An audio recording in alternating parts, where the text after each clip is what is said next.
Congress candidate of Outer Manipur Parliamentary Constituency, Alfred K. Arthur, filed nomination paper with the returning officer at Thobal DC office complex today.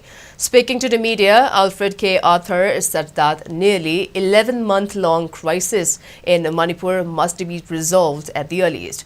Even when people from all walks of life have endured so much, the leaders are indifferent to the plight. Manipur has become leaderless. If we allow the crisis to prolong further, the state may plunge into an abyss, asserted Alfred.